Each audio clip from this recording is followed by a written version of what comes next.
오늘 우리가 읽은 성경 본문 말씀을 한마디로 조리면 이렇게 말할 수 있습니다. 성도는 무너진 현실을 마음에 품고 하나님께 간절히 기도하는 자이다. 성도는 무너진 현실을 마음에 품고 하나님께 간절히 기도하는 자이다. 말해주고 있습니다. 느헤미야의 핵심 단어는 성벽입니다. 예루살렘의 성벽이 무너져 예루살렘 그 나라 이스라엘 나라의 수도였던 예루살렘이 보호되지 못하고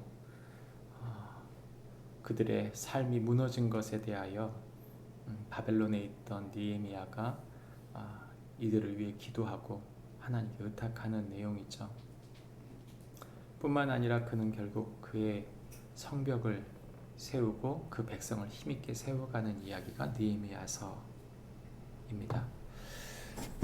이 느헤미야의 이야기를 하는 동안 우리가 읽은 성경 본문 말씀을 나누어서 이야기한다면 1절은 과거 조상들의 불순종으로 타국의 속국이 된 이스라엘의 상황에 대한 이야기를 해주고 있고 2절과 3절은 포로기환 이후에 들려오는 예루살렘 소식으로 말미암아 마음 아파하는 느헤미야의 이야기를 하고 있습니다. 5절부터 11절까지의 말씀은 하나님께 자복하고 회개함으로 하나님의 은혜를 구하는 느헤미야를 보게 되는 것이죠. 특별히 느헤미야서는 우리에게 하나님 앞에 우리의 닥쳐진 우리 현실을 아르는 것에 대한 이야기를 해주고 있는 것입니다. 느헤미야는 그의 형제들 가운데 하나였던 하나니가 유다에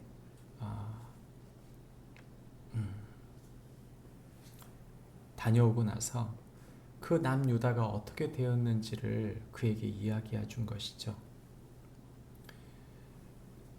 그곳에 있는 사람들은 그 지방 거기에서 큰 환난을 당하고 능욕을 받으며 예루살렘 성은 허물어지고 성문은 불탔다는 이야기를 듣고 느헤미야는 울고 수일 동안 슬퍼하며 하나님 앞에 금식하고 기도했다라고 말합니다.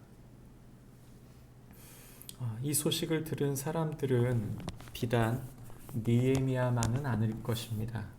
분명 느헤미야 외에도 수많은 사람들이 이 남유다에 있었던 소식들을 들었을 터인데 특별히 느헤미야는 그에 대한 반응이 달랐습니다. 그것을 붙들고 그 현실을 붙들고 기도한 것이죠. 성경은 수일 동안 울었고 하나님 앞에 금식하며 기도했다라고 말합니다.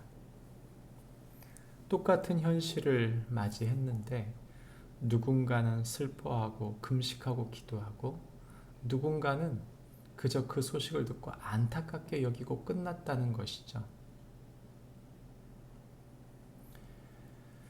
하나님은 어떤 사람을 쓰실까요? 하나님은 세상 무너진 현실을 어떻게 바꿔가시나요? 하나님 앞에 이 일을 인하여 울고 금식하고 기도하는 사람을 쓰신다. 성경은 말합니다. 그리고 그렇게 기도한 사람을 11절에 보면 그때에 내가 왕의 술관원이 되었다 말합니다. 그렇게 기도한 사람, 그 기도에 하나님이 응답하셔서 그를 당시에 왕의 비서실장이 되게 한 것이죠.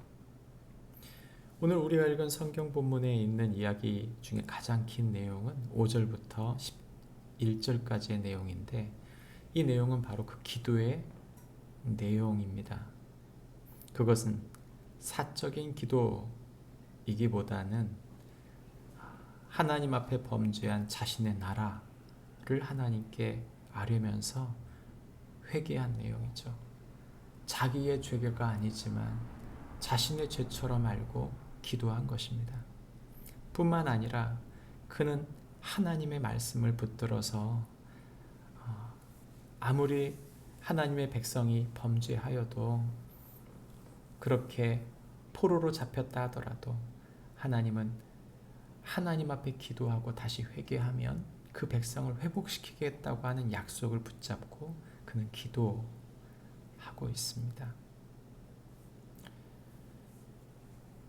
그리고 하나님 앞에 은혜의 입기를 간절히 구하고 있죠.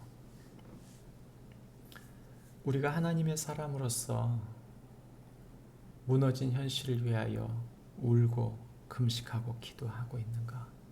그리고 그 기도의 내용이 사적인 내용이 아니라 내게 주신 그 삶의 형편 속에 그 나라, 그 교회, 그 일터, 그 무너진 현실을 두고 기도하고 있는가? 느헤미야는 우리에게 질문하고 있는 것입니다. 그리고 하나님은 그 기도한 사람을 사용하신다. 성경은 그렇게 말하고 있는 것이죠. 왜 기도하지 않을까요? 기도의 방향이 왜 잘못되었을까요? 마태복음은 예수님께서 기도에 대하여 가르쳐 주신 본문에 대하여 이렇게 말합니다. 마태복음 6장 5절과 6절 말씀입니다. 또 너희는 기도할 때에 외식하는 자와 같이 하지 말고 그들은 사람에게 보이려고 회당과 큰 거리 어귀에서 서서 기도하기를 좋아하느니라. 내가 진실로 너희에게 이르노니 그들은 자기 상을 이미 받았느니라. 너희는 기도할 때에 내 골방에 들어가 문을 닫고 은밀한 중에 계신 내 아버지께 기도하라. 은밀한 중에 보시는 내 아버지께서 갚으시리라.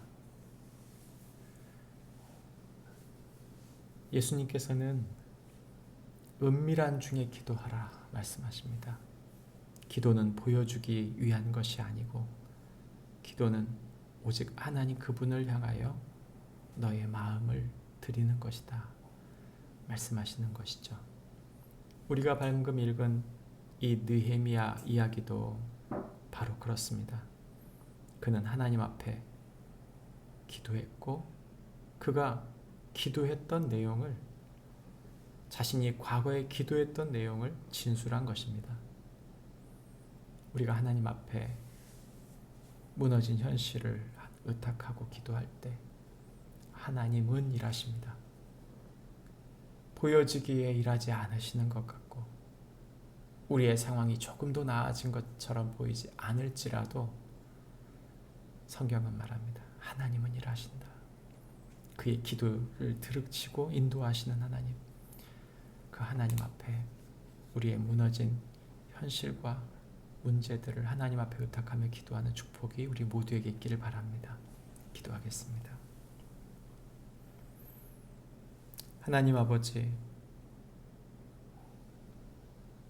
무너진 현실을 놓고 기도했던 그리고 기도했던 느헤미야를 쓰신 하나님, 기도하는 자가 되게 하여 주옵소서. 그리고 이를 인하여 하나님 앞에 사로잡혀 쓰임받게 하여 주옵소서. 예수님의 이름으로 기도합니다. 아멘. 하늘에 계신 우리 아버지여,